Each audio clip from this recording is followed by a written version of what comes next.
few big successes compensate for dozens and dozens of things that didn't work.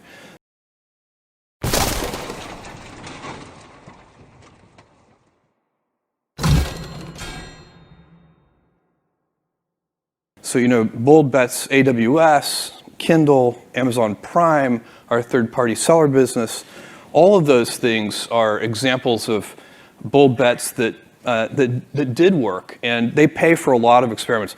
I've made billions of dollars of failures at Amazon.com, literally billions of dollars of failures.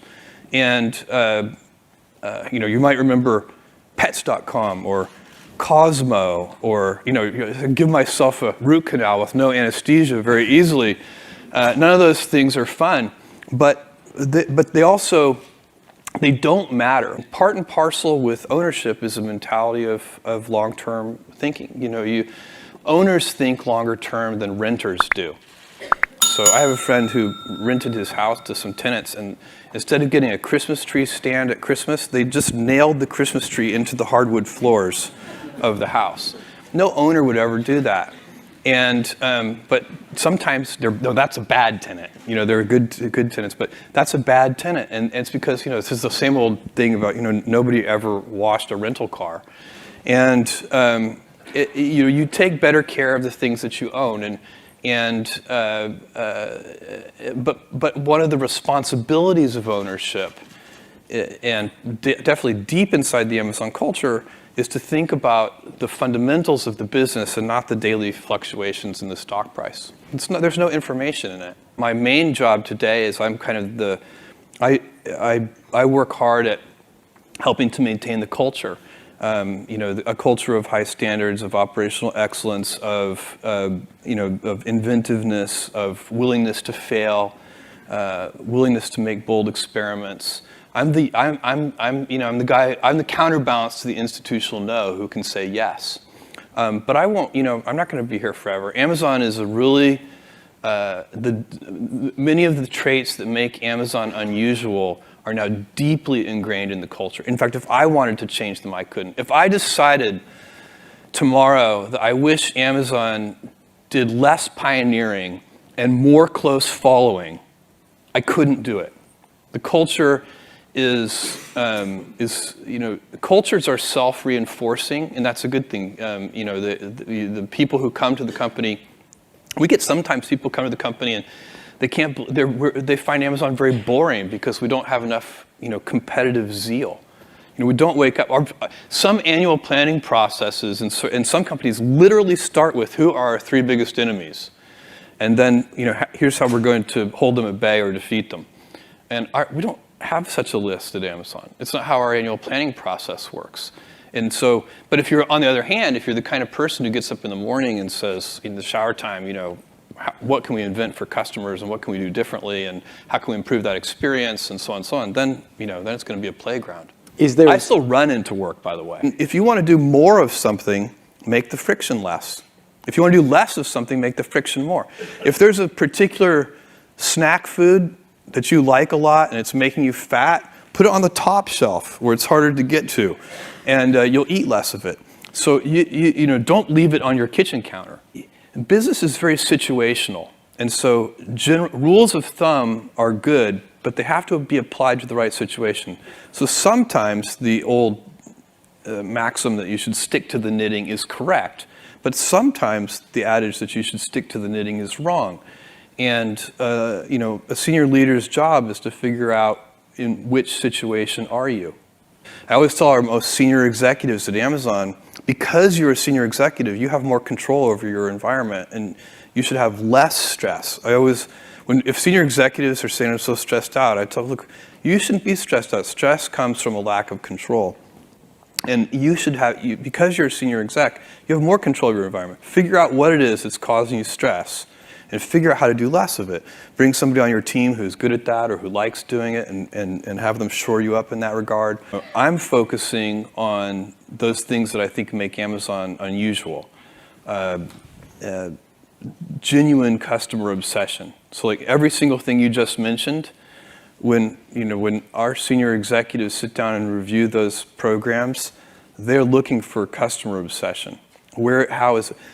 Second one that we're focused on is invention. We don't like to do Me Too offerings. We'll be inspired by something we see in the world. We're not hermetically sealed, but we want to put our own twist on it. We want to try to do something better for customers that's pioneering.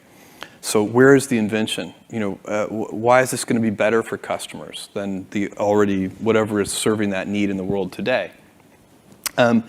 And then a willingness to think long term. So I'm very focused on those things, and also the operational excellence, reducing defects at their root. Those are the things. That's the culture of Amazon. It's the habits that we have.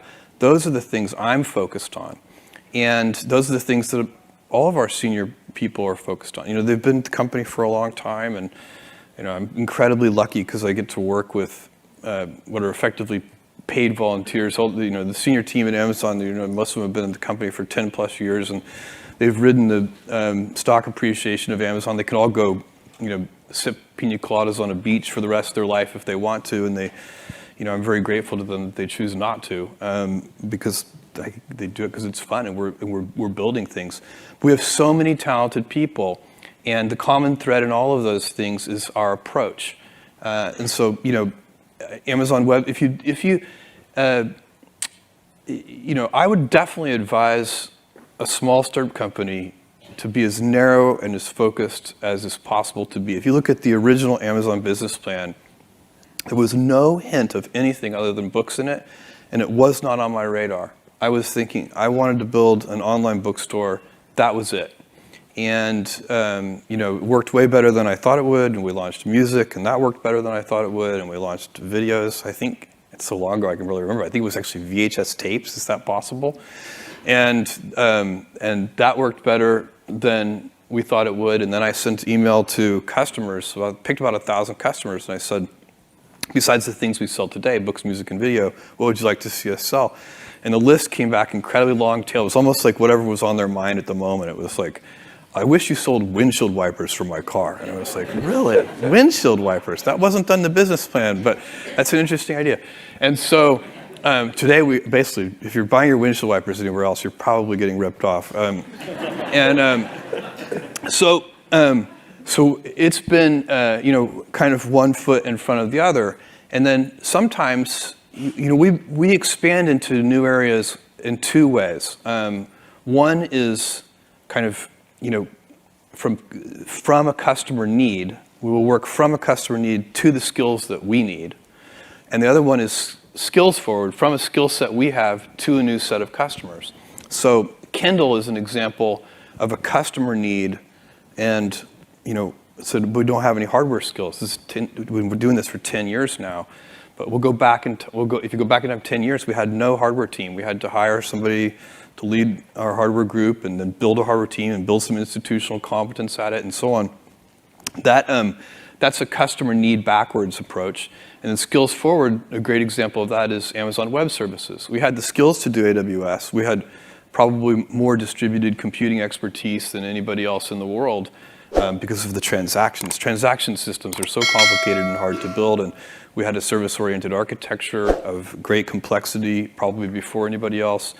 And so because we were doing that, we could kind of see the future a little bit, and decided to build AWS, which has turned into a huge business in its own right.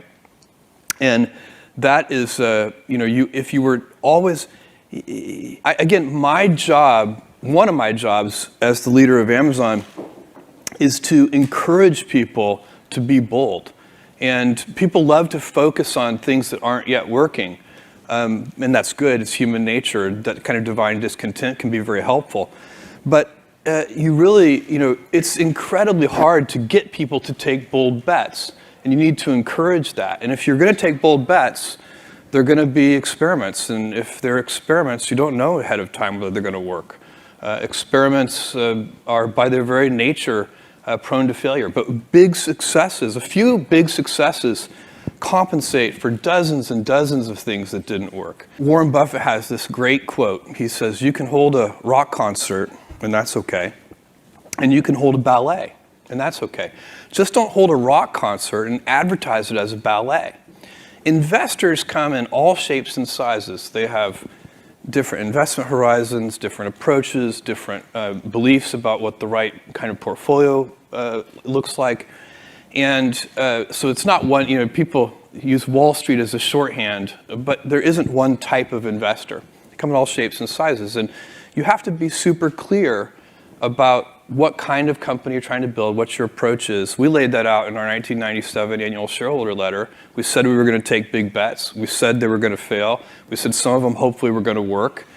We said we were going to invest for the long term, that we were going to try to take advantage of market opportunities as they arose.